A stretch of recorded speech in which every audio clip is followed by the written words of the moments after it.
Hello, everyone, and welcome. We are Random Encounter Productions. I'm Cody Stone. This is GM Academy. Now, let's talk about initiative. This is one of the most important tools that a GM has in their toolbox. Asking for initiative immediately ramps up the tension. You are telling the players explicitly that timing matters, that all of a sudden we are leaving the narrative world where minutes and hours and days, weeks, months, years could go by with just the passing of a sentence, and we are narrowing down. We are going directly into bullet time, and in D&D, everything happens now in 6-second increments. So all of a sudden, we have pushed aside exploration. We have pushed aside conversation and social interactions, and we are focusing in on the hardcore mechanics, the movement, the roles of attacks and defenses and saves, in which everything means life or death. And where does that start? It starts with initiative. The basic way initiative works, you roll your d20, you add your modifiers to it, and then we have a set initiative for the entire combat. Sometimes this works out well if it is a shorter combat and you're not going to spend most of the night rolling through that order. That all works out very well. And something like this. It is a simple sheet you can find online. We have put ours in a wonderful glass frame here that allows you to write on it in wet erase marker. You can erase that at any time. List the initiative here so you can use it repeatedly, fight after fight. But what does this do? Well, it limits us. It says that Bob is always going to act before Wright, and Wright will then act after Bob. It is predictable, and sometimes that's what you want. If you're only going to be in a fight for a few rounds, or it is something that is ultimately not life and death, this seems like a great solution. However, sometimes as a GM, you want a little unpredictability. You want to lean into that fog of war idea. You want the moment every round at the start where you don't know who is acting first. Well, there's a few other game systems that handle initiative differently, and we're going to talk about those and how they can enhance your game right now. This here is one of the simplest but most wonderful tools that a GM can have in their repertoire. It is just a deck of 52 basic playing cards. Playing cards by themselves have a wonderful bit of mystique. The close-up magic world is always using playing cards because they can fit right in your pocket. Everybody knows what they look like. Everybody knows what the symbols mean, and they make wonderful noises. So, if you have a deck of very simple 52 playing cards, you can, instead of rolling for initiative, you can flip for it. As a GM, you have the ability to put out your deck of 52 playing cards, just like that, and flip up a card for each of your players, as well as your monsters, if you choose. Well, you should choose. And yourself. We go from ace to 2, from top to bottom, and sometimes you can even float in jokers. They are fun, unpredictable. They allow a player to act in any position that they choose, beating initiative ties if they want.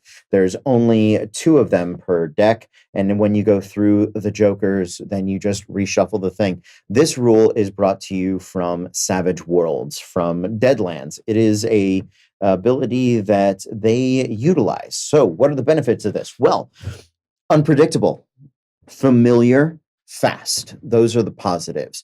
What are the negatives? Well, unfortunately, with D&D 5e, there's a few things that they don't take into account. One being advantage. Some classes get advantage on their initiative. You can always deal them a second card, I suppose, and let them choose between the two. You're going to burn through your deck much faster that way. The other thing it doesn't really take into account is the person's dexterity. And while most classes don't receive a lot of dexterity, and dexterity is a very powerful stat, it powers your armor class, it powers your dexterity saving throws, one of the most common saving throws in the entirety of the game. It also powers initiative. So, does a Dexy character, a rogue, a dex-based fighter, a bard, perhaps, do these characters really lose a lot by losing that initiative bonus? Maybe, maybe not. But players may still not like the loss of that benefit. So, what else can we do? Well, I think there's a wonderfully simple solution here for our cards. Still using cards. We're going to actually need, instead of one deck, we're going to probably need two, depending on the number of players. And what you're going to do is you are going to break them down into a suit, into each individual suit, just like that. Here's our spades. They're the prettiest cards. Might as well start with those, right? We're going to give each player and the GM a suit of cards.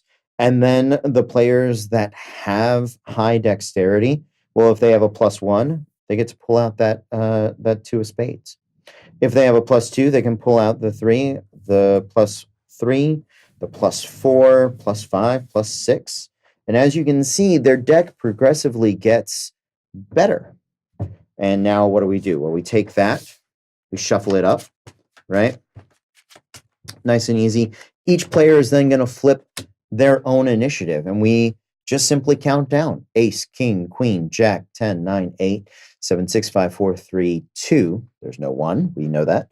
And everybody is going to act. When a player runs out of cards, just like in a deck building game, they take the whole thing, they shuffle it up, and then they continue to roll. So this infinitely improves a high dex character's opportunity to go first.